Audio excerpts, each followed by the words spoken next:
BRS అభ్యర్థిగా భార్య పోటీ చేస్తుందని భర్త కానిస్టేబుల్ ఉద్యోగం నుండి సస్పెండ్ చేసిన కాంగ్రెస్ ప్రభుత్వం రూ. 1 కోటి ఇస్తామని తన భార్యను పోటీ నుండి తప్పించాలని కానిస్టేబుల్కు ప్రలోభాలకు గురి చేసిన పోలీస్ అధికారులు చెప్పిన మాట వినలేదని దళిత సామాజిక వర్గానికి చెందిన కానిస్టేబుల్ మీద సిద్దిపేట జిల్లా చెర్యాల మున్సిపాలిటీ ఎన్నికల్లో 2వ వార్డులో బీఆర్ఎస్ పార్టీ తరఫున పోటీ చేస్తున్న కమలాపురం గీతాంజలి అనే మహిళ కొమరవెల్లి మండలంలోని పోలీస్ స్టేషన్లో కానిస్టేబుల్గా విధులు నిర్వహిస్తున్న గీతాంజలి భర్త రమేష్ను సస్పెండ్ చేస్తూ అర్ధరాత్రి ఉత్తర్వులు జారీ చేసిన అధికారులు తన భార్య పోటీ చేస్తున్నందుకు డీసీపీ తనను తిట్టాడని, అప్పుడు బీపీ తగ్గి పోలీస్ స్టేషన్లోనే కళ్ళు తిరిగి పడిపోయిన తనను తన తమ్ముడు ఆసుపత్రిలో చేర్చాడని తెలిపిన రమేష్ తాను ఆసుపత్రిలో చికిత్స పొందుతున్నానని, ఎక్కడ ప్రచారంలో పాల్గొనలేదని, తనకు 3 పిల్లలున్నారని వేడుకున్న సస్పెండ్ ఉత్తర్వులు ఇచ్చిన అధికారులు రూ. 1 కోటి ఇస్తామని తన భార్యను పోటీ నుండి తప్పించాలని తనను పోలీసు అధికారులు ప్రలోభాలకు గురి చేశారని, రాజ్యాంగంలో పోలీసు కుటుంబాలు పోటీ చేసే హక్కు లేదా అంటూ ఆవేదన వ్యక్తం చేసిన అభ్యర్థి భర్త రమేష్. ఇస్తామన్న రికార్డ్స్ ఉన్నాయి నా దగ్గర. పోలీసు వాళ్ళు ఎట్లా సెటిల్మెంట్ చేస్తారు? నా డిపార్ట్మెంట్ వాళ్ళు తోటి డిపార్ట్మెంట్ వాళ్ళు 50 లక్షలు ఇస్తామని సెటిల్మెంట్ చేస్తారా? డీసీపీ అంటాడు, నువ్వు ఆయన ఏమంటాడు, నువ్వు ఏమ్రా, నువ్వేమన్నా ఎమ్మెల్యేవా ఎంపీవా? నీకు అంత అహంకారం దేనికి? ఎవడు చెప్తే ఇంటలేవట, నువ్వు ఎవడు చెప్పినా ఇంటలేవట, నువ్వేం పెద్ద అదా అంటారు. ఇవాళ 3 ఆడపిల్లలు, వాళ్ళ భవిష్యత్ ఏంది? వాళ్ళ భవిష్యత్ ఏంది సార్? ఫ్యామిలీస్ పోటీ చేసే రైట్ లేదా? రాజ్యం ఇప్పుడు ఆమె హక్కుల ప్రకారం ఆమె వెళ్తుంది సార్. నేను పోటీ చేయడం తప్ప నేను చేస్తున్నానా? నేను ఎక్కడన్నా కండువలేసుకొని తిరుగుతున్నానా? లేకుంటే నేను ఏమన్నా ర్యాలీలలో పాల్గొంటున్నానా? లేకపోతే మంత్రులు వచ్చి చేస్తున్నారు ప్రచారము, ఎమ్మెల్యేలు వచ్చి చేస్తున్నారు, అధికార పార్టీ యంత్రాంగం వచ్చి చేస్తున్నది. నేనేమన్నా నా ఒక్కరికి భయపడాల్సిన అవసరం ఏంది గవర్నమెంట్ అంటున్నా?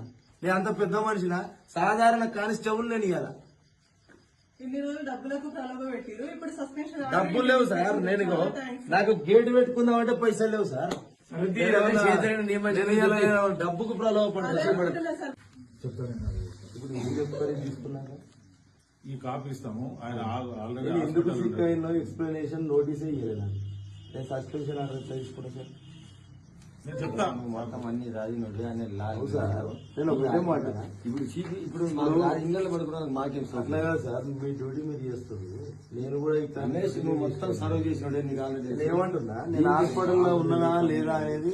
ఇవాళ హాస్పిటల్లో నేను అడ్మిట్ అయినా లేదా ఒక 50 మంది చూసిరు.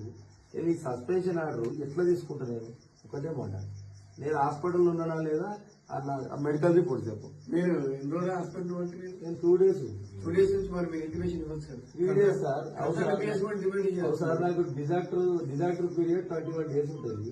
నేను 21 రోజులు నాకు అవకాశం ఉంటుంది యాజ్ పర్ పోలీస్ మాన్యువల్. నీకు అయితే యాక్షన్ ఏంటంటే మీరు ఇక్కడ సార్. ఇప్పుడు నేను వితౌట్ ఇంటిమేషన్ కాదు, ఆ డీసీపీ గారు నన్ను వేధించారు. నేను ఒక దళిత వ్యక్తిని పోటీ చేసినప్పుడు నన్ను వేధించారు. నన్ను ఇష్టం వచ్చినట్టు అధికార దుర్వినియోగంతో తిట్టిర్రు. నన్ను తిట్టడం వల్ల నాకు బీపీ లో అయింది. నేను వచ్చి అక్కడే హెడ్ క్వార్టర్ ముంగట పడిపోతే మాతో పాటు మా తమ్ముడు వచ్చిండు. మా తమ్ముడు వస్తే అక్కడ నుంచి తీసుకొచ్చి డైరెక్ట్ మాకు తెలిసిన ఫ్యామిలీ డాక్టర్ ఉంటే అక్కడ అడ్మిట్ చేసిండు. అడ్మిట్ అయినో లేదో ఈ రిపోర్ట్స్ చూడండి. అయితే బ్రదర్ 13 బ్యాచ్ ఇప్పుడు ఇన్ఫెక్షన్ ఉన్నదా లేదా, ఏమైంది ఏంది ఇలా మీరు కన్సల్ట్ పిఎస్ కూడా మీరు మన టైంలో సిక్ లో ఉన్నాడు. కన్సల్ట్ పిఎస్ కూడా మీరు రిపోర్ట్ చేయొచ్చు. నేను తెలుసా సర్వీస్ మీకు rules and regulation. 1 day service లా 1 డేలో నేను హాస్పిటల్లో వండుకొని ఉంటే ఇవాళ ఇప్పుడు జస్ట్ ఇంటిమేషన్ మీరు ఎక్స్ట్రా ఇవ్వచ్చు. కన్సల్ట్ పిఎస్ కూడా ఇవ్వచ్చు, ఫోన్ ద్వారా కూడా ఇవ్వచ్చు.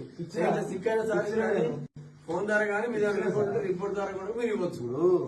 ఇది కావాలనే ఇది ఇలా అధికారం నా భార్య పోటీ చేస్తున్నప్పుడు ఈ ఇంత అధికార దుర్వినియోగం అనేది ఈ ఎంత రాజ్యాంగ విరుద్ధమైన చేయాలి.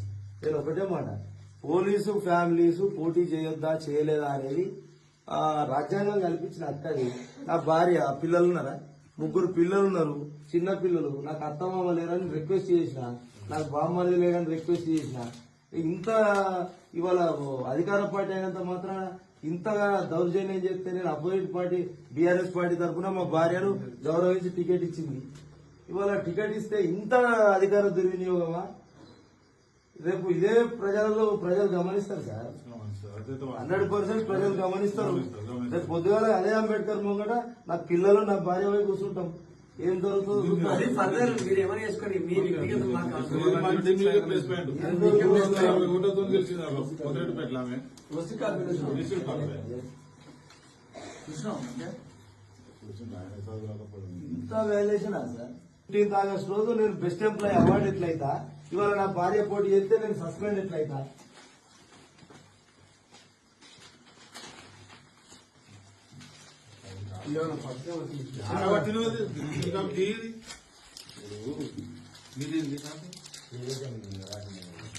సోషల్ మీడియాలో మొత్తం ఇదే ఉండాలి. రేపు ఇవాళ అధికార పార్టీ ఎంత దుర్వినియోగం. రేపు 12 వార్డులలో ఇలా చేర్యాల ప్రాంతంలో నా పైన జరుగుతున్న అఘాయిత్యాన్ని ఖండిస్తారు సభ్య సమాజం. పెంచిన ఏం లేదు రమేష్, అంత బాధపడేది కూడా ఏం లేదు. సిక్ అయి ఉన్న ఒక సహోద్యోగి దగ్గరకు వచ్చి సస్పెన్షన్ ఆర్డర్ ఇవ్వడం కూడా కరెక్టేనా సార్? ప్రెస్సుల్లో మీడియా సార్ పొద్దున పెడదాం, అంబేద్కర్ దగ్గర పెడదాం, ప్రెస్సులు మీడియా పొద్దున పెడదాం. మీడియా ఈ అర్ధరాత్రి వచ్చి దౌర్జన్యంగా ఇవ్వడం అనేది ఓకే. ఇది ఆయన కూడా చెప్తాడు, ఎవరైనా ఓకే సార్, ఓకే సార్. పండుకున్న లేచి పంపారు మాకు. ఏం పని సార్, ఏం పని ఉంది మా ఆయనతో అడిగినప్పుడు మరి చెప్పొచ్చు కదా సార్. మీరు నోటీస్ ఇవ్వాలని చెప్పిన. నోటీస్ ఇవ్వాలని చెప్పిన. ఏం కాదు. నోటీస్ అంటే అమ్మా ఏం కాదు తల్లి, ఏమైతుంది ఏం కాదు. గీత గీత వాళ్ళ ఇది ఇప్పుడు అమ్మాయి ఆయన కూడా తెలుసు. మనం వాళ్ళ